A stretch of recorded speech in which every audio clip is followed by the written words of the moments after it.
Nacha Guevara, muchísimas gracias por estar en este episodio de Hacedores del Musical. No, al contrario, gracias. Es un honor para nosotros y cuando uno piensa que tiene que charlar con un artista con tanta trayectoria sobre tantas cosas, sobre el camino, más que sobre lo actual, es cuando ahí a uno le da pena que el episodio sea de media hora y decimos, bueno, vamos a abordarlo igual. Bueno, vos me estás queriendo decir que soy muy vieja y que No. necesitamos unos programas. Yo creo un que... programa de 2 horas y... Teniendo en cuenta eso, necesitamos 2 horas y media de programa. Por Yo lo creo que menos. más prolífica que de edad. Son 50 y pico de años arriba del escenario. Es muchísimo. Es muchísimo, es una vida. Y cuando uno piensa en Nacha de Noche del 68, porque de afuera tal vez los que te seguimos sentimos que es el espectáculo que te parió. Para un artista, ¿hay un espectáculo que te da luz o no? Sí, porque yo lo que hacía era, estaba en la búsqueda de qué iba a hacer, dónde me iba a sentir cómoda. Aunque debuté haciendo un musical en el San Martín, que era Locos de Verano. Locos de Verano. Eso fue como una casualidad, porque yo lo que quería era hacer una trágica, ¿viste? A mí por menos de Medea no nada, de Antígona menos de eso ¿Era nada. ese el camino? Y bueno, surgió eso y ¿viste cómo es este camino? Surgió eso, hacemos eso. Había que tomarlo. Pero después insistí con el teatro durante un tiempo, más de un par de años o 3. Sí. Y la verdad es que nunca me sentí del todo cómoda haciendo teatro. Teatro de texto. Teatro de texto. ¿No? No sé si no tuve suerte con los directores, si no tuve suerte con las obras, si no era lo mío. Siempre me sentí como que me faltaba algo y además no me daba libertad. Y a partir de eso empecé a escuchar otro tipo de canciones que se hacían, que no eran las clásicas canciones de ni era ni tango, ni bolero. Totalmente. Ni, ¿Cómo fuiste descubriendo ese repertorio? ¿Por qué te interesó? Porque yo, mi generación era más afrancesada que gringa, digamos. Yo me crié escuchando mucha canción francesa, la cultura era francesa. Sí. Yo estudié francés toda mi adolescencia, durante 6 años, y la canción francesa no se parece a nada de la canción que nosotros cantábamos en español. Es cierto, es cierto.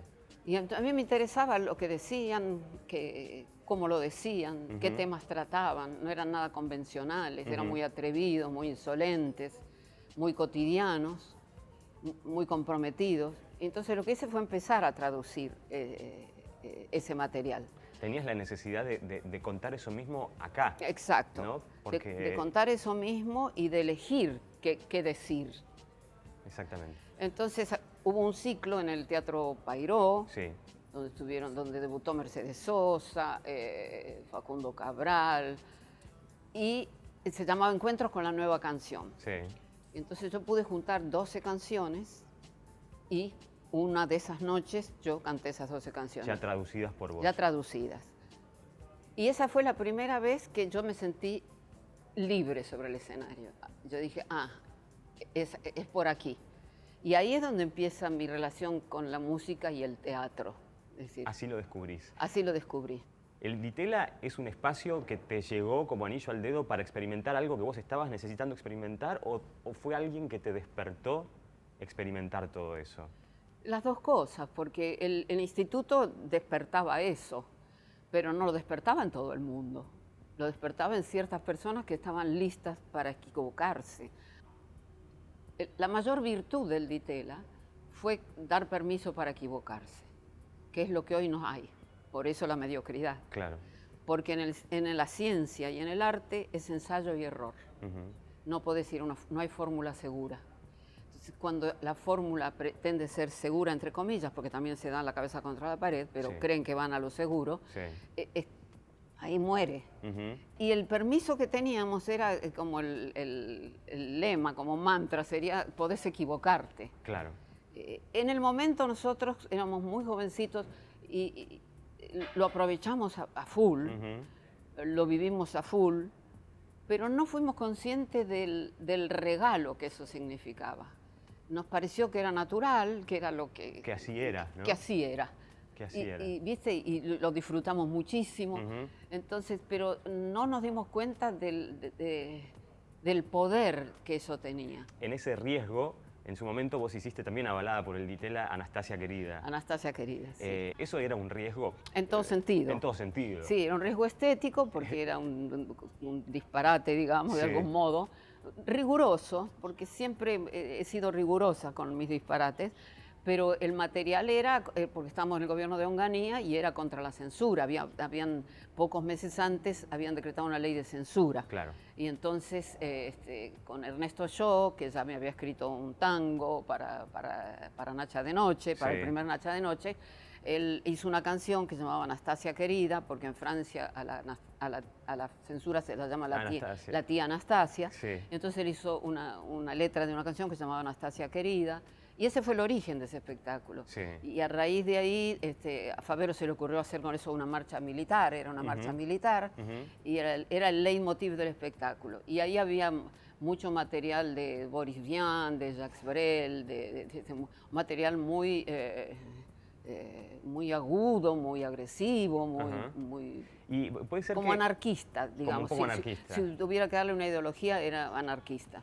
Podemos recordar también que vino poco tiempo después Las Mil y Una Nachas. Sí. Porque ahí sí tenías un riesgo también enorme. Un riesgo enorme y un equipo enorme, porque tenía a Claudio Segovia, el lujo de tenerlo a Claudio, que fue el escenógrafo y el vestuarista de eso.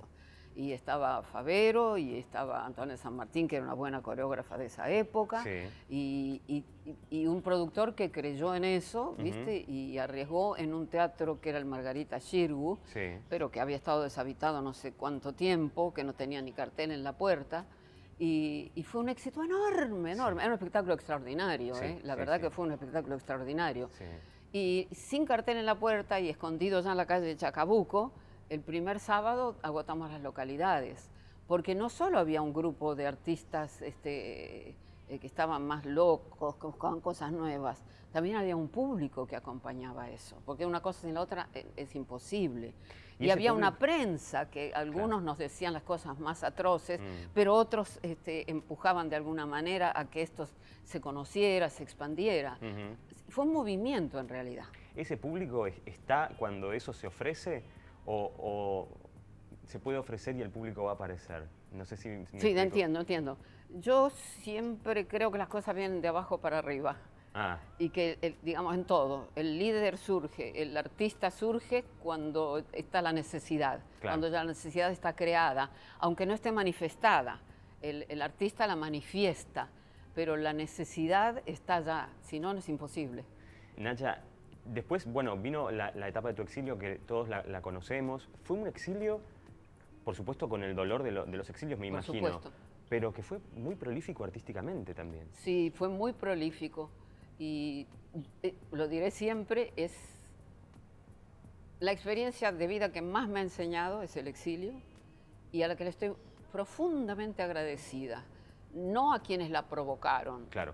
Pero a la experiencia. Y más que a la experiencia, a cómo decidimos vivir la experiencia. Fue una decisión de ustedes decir, ok, nos toca en este momento este lamentable camino, pero le vamos a sacar provecho de esta forma. Exacto. ¿O se fue dando? Exacto. No, yo me acuerdo que una noche que estábamos en Perú, en el primer exilio, en una pensión inmunda, llena de cucarachas. Habíamos pasado un terremoto 2 días antes. Y teníamos ya, nos quedaban nada más que $200. Fue el primer lugar al que había con ido, 3 chicos y sin ningún proyecto de trabajo. Un día estábamos en unas especies de camas que había ahí, unas cosas, donde dormíamos. Y entonces estaba también Brisky, porque Brisky se exiló también el mismo día, estaba con su mujer. Y entonces estábamos ahí todos sentados y de repente, yo no sé por qué, tuve esos momentos como de lucidez. De lucidez. Que no tenía nada que ver con dónde estábamos sentados, ni con el dinero que teníamos, ni con el futuro que nos esperaba inmediatamente. Y sin embargo, yo lo que recuerdo haber dicho, y recuerdo las caras de mis seres que estaban alrededor, como diciendo, esta mujer se enloqueció. Yo dije, yo voy a convertir esto en algo que va a ser bueno. Yo voy a triunfar en el mundo, yo voy a llegar a Broadway. Todos los deseos los manifesté en ese momento, que era imposible, ¿viste? Sí, pero claro. Nosotros hemos hecho cosas imposibles, porque Eva se escribió en el exilio. Sí. fueron 7 años que le dedicamos a Eva. Sí, sí, sí. Y lo mejor que Eva tiene, aparte de su música extraordinaria y de su libro de Orgambide también extraordinario, es que cuando todo ese tiempo que se escribió, no había ninguna posibilidad de llevarla a cabo. Y eso es lo que yo digo cuando se busca el resultado. Eva es lo opuesto a la búsqueda de resultado. Solo lo hicimos por amor a Eva, por amor a la belleza, por amor a la música, por amor a la Argentina desde lejos. Pero no esperábamos ningún resultado de eso, porque el resultado de eso era imposible. Incluso pasaron años hasta que se pudo hacer. En el medio, esta etapa prolífica, digamos, de un lamentable exilio, pero prolífica artísticamente, te encontró en lugares incluso haciendo espectáculos como Brasil, España, incluso Estados Unidos. Estados Unidos, Puerto Rico, México. Bueno, México también muchísimo. En todos esos lugares, menos en Estados Unidos, estaba el idioma a favor, ¿no? Pero ¿qué pasó en Estados Unidos y qué le pasa a un artista cuando va a un lugar a encontrarse, por más que tal vez el público que te venga a ver hable español o no, pero ¿cómo es dar el mismo mensaje sabiendo que a la gente que le vas a hablar habla otro idioma? Yo no tuve público hispanoparlante casi, siempre tuve público americano. Inglés. Y lo que comprobé, algo en lo que yo ya creía, pero eso, uno puede tener creencias, ¿viste? Pero hasta que no se hacen experiencia, la verdad que no sirven para nada. Claro. Bueno, así que ahí tuve la experiencia de ver que la palabra no existe en el teatro. Hay algo más poderoso que la palabra. Y era muy interesante ver cómo, sobre todo en las cosas dramáticas, en las cosas de humor, yo después hice mucho material en inglés también, pero nunca traduje el material poético, ni Martí, ni Benedetti, nunca se tradujo. Y era, a mi gusto era mucho más emocionante ver la misma reacción, sí, sin que se entendieran las palabras. O sea, que la comunicación va por otro lugar. Por otro lugar. Y eso lo creo a muerte. Imagino que un riesgo habrá sido también cuando volvieron y se encuentran, que ya me vas a contar cómo es, con la realidad de que podían poner y volver realidad sobre un escenario Eva.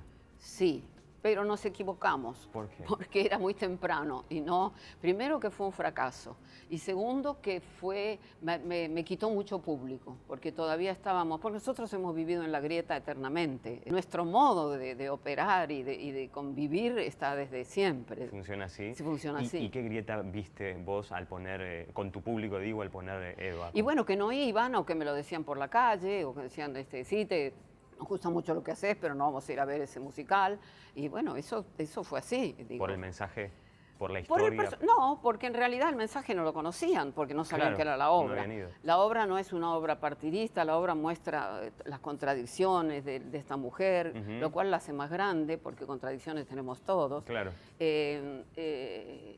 Las contradicciones dentro de ella con el peronismo, porque ella era una rebelde, básicamente. ¿Y qué sí pensás que pasó después, hace fue muy diferente. pocos años? Sí, fue muy diferente, sí. Ya habían pasado ella la prueba del tiempo, digamos. Ella, el personaje. El personaje. El personaje. Y hace poco hiciste un espectáculo que llamó Las canciones que nunca volví a cantar.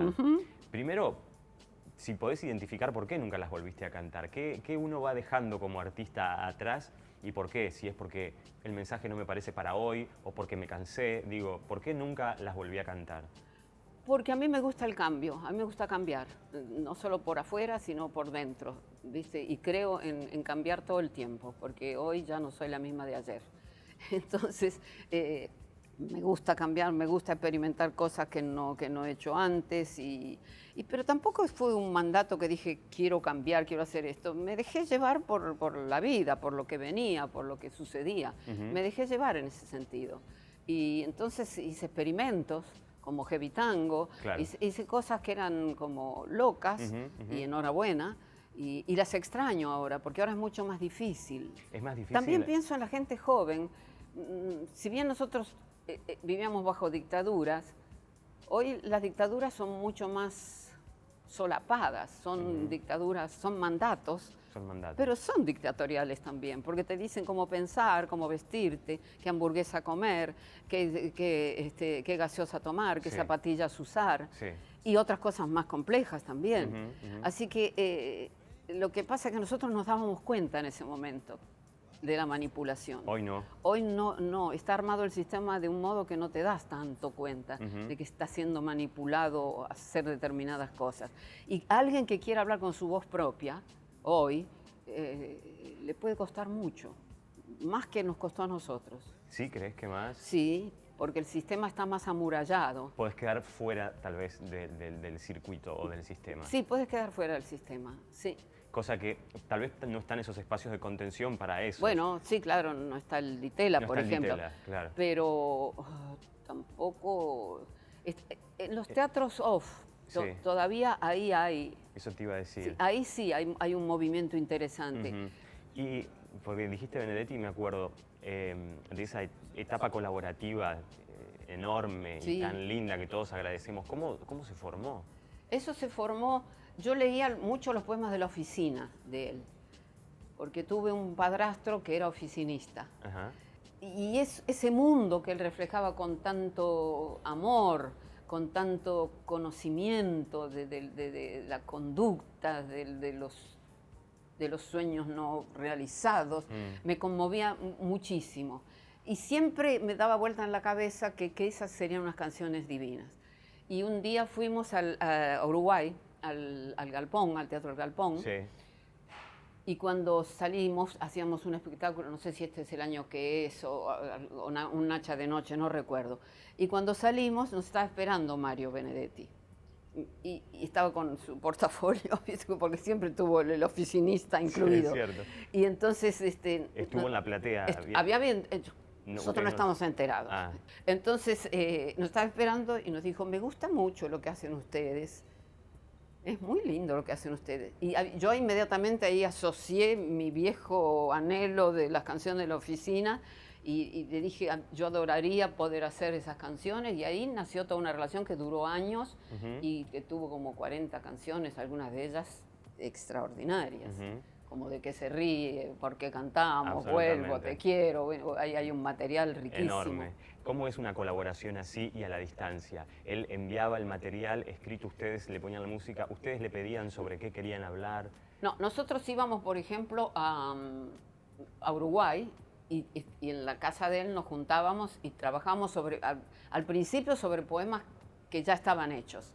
Y que entonces se adaptaban, había que adaptar su forma, de acuerdo a lo que Favero creía que le faltaba para forma canción, etc. Después empezamos a pedirle más a medida las canciones. Por ejemplo, Claro. Vuelvo, se la pedí yo para La Vuelta del Exilio. ¿Por qué cantamos? También cuando estamos exilados, un día que estamos deprimidos, le pregunté, ¿por qué seguimos cantando? ¿Por qué cantamos? Hagamos una canción que explique por qué cantamos. ¿Qué otras hicimos así, a pedido? Hay un par más que hicimos a pedido. Y otras que a él se le ocurrían y las traía ya con una forma canción, porque él también fue entendiendo la forma canción. Lo que ustedes necesitaban también. Claro, y después se corregía ahí in situ, ¿viste? Favero al piano, yo ahí y Mario aquí. Y a veces le he pedido que me cambiara alguna palabra, porque según la música, por ejemplo, los agudos con I a mí no me gustan, porque se hacen más agudos, Sí. o los agudos con U, que son muy cerrados. Más difícil. Entonces yo le pedía, mira, vamos a cambiar esta palabra aquí, podemos, a ver si encontrás Termínamela una con rima E. con eso, a ver, porque justo me pega con él era muy flexible, o sea, Realmente se es trabajaba muy bien. un equipo colaborativo. Sí, fue equipo, sí, fue Y hablando equipo. de colaboración, se me ocurre, y de lo colaborativo, un espectáculo que estrenaste por la relación que tuviste con la protagonista, que fue Tita. Con Tita, sí. ¿No?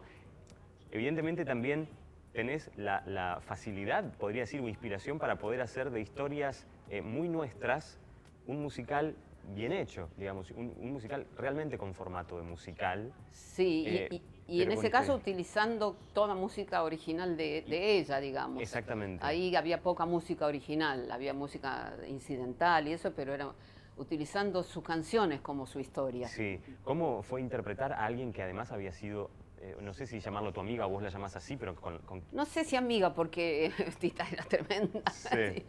Pero yo la admiraba mucho y la quería mucho, y la verdad que era una mujer, una actriz extraordinaria, a mi gusto, la más grande actriz que hemos tenido. A esos personajes no sé por qué yo los conozco mucho. ¿Será porque son argentinos?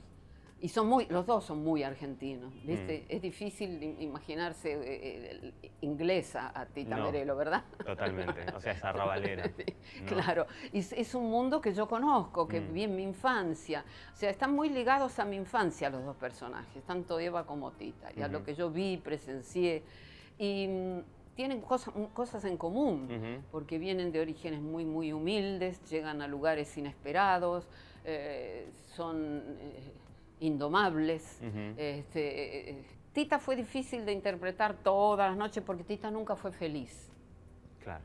Ella cometió, como diría Borges, el peor de los pecados, nunca fue feliz. No ser feliz. Entonces, todas las noches hacer la vida de alguien que no tiene en el escenario casi ni un momento de felicidad, me costó hacerlo. Pero es un musical que yo quiero mucho porque era precioso y tenía momentos... Precioso, artísticamente fue Sí, tenía impecable. momentos hermosos, Sí, hermosos. Sí, es cierto. Nacha, hay en la vida de los artistas, y vos lo sabés bien, y hace un rato dijiste, en un momento yo estaba con Favero en el exilio y le pregunté por qué seguimos cantando. Sí. ¿No? En ese momento tu reacción fue, hagamos una canción sobre Sí. esto, pero cuando la reacción no es esa, digo, ¿qué pasa? ¿Están esas Por crisis? supuesto que están esas crisis. ¿Se definirá la vocación en todo caso? Sí, ahí lo que se define es la persona. Yo no separo a la persona del artista, para nada. Es inseparable. En cualquier cosa, ya sea que pintes un cuadro o hagas una sonata o seas un actor, no importa, es inseparable. Es inseparable, porque lo que sale al escenario es tu historia personal en realidad. Y si lo hoy... que atrae o rechaza o lo que fuere es, aunque algunos no se den cuenta o no quieren darse cuenta o se resisten a darse cuenta, todo lo que hacemos es autobiográfico. Todo. Todo. Cómo cocinamos, cómo nos sentamos, Claro. como decir, todo cuenta en nuestra vida. Entonces el arte está en eso, en tener una vida, como te dije antes, una vida que merezca estar en un escenario, una vida que haya tenido tantas contradicciones, tantas crisis, tantas desgracias, tantos altibajos, tanto que sea interesante. Y si hoy tuvieses que dar a luz un espectáculo musical en este momento de tu vida, o a lo mejor estás craneando algo y no lo sé, pero... Hay cosas que la gente cree que uno hace todo lo que desea, y no es así.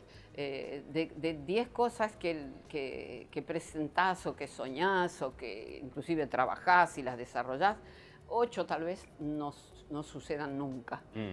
A eso le llamo yo capacidad de frustración y de seguir adelante. De modo que tengo una carpeta interesante de cosas que no he hecho y que deseo hacer. Y algunas digo, ya, basta, porque también cuando se convierte en una obsesión y le das y le das y le das y no sucede, bueno, también suéltala y ve que viene por delante. Claro. ¿Viste? No estar anclado en algo que no quiere suceder de alguna manera. Y nos gusta siempre terminar las entrevistas con una pregunta en común a todos, pero sobre todo también para que la escuchen los seguidores del teatro musical, no tanto los seguidores, sino aquellos que están hoy comenzando, tal vez, en el mundo del teatro musical, y es saber qué te parece que tienen, si lo puedes resumir en una palabra, en una frase o lo que te parezca, ¿no?